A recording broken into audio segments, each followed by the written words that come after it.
mendoj që jemi në një fazë ku kinematografia dhe më gjerë audiovizuali ka fituar tipare të reja,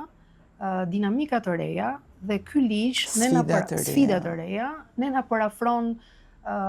së paku me fshinjët tanë në rajon, nga mënyra e operimit,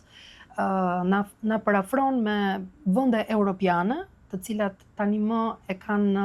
ridimensionuar mënyrën e financimit, kanë diversifikuar produktin kinematografik dhe audiovizual, kanë rikonceptuar forma të reja distribucioni, kanë propozuar forma të reja financimi, pra kanë shtuar fleksibilitetin e skemave të financimit, dhe unë mendoj që ky ligj na parafron me këto vende, na mundson më në fund një rritje të konsiderueshme të buxhetit.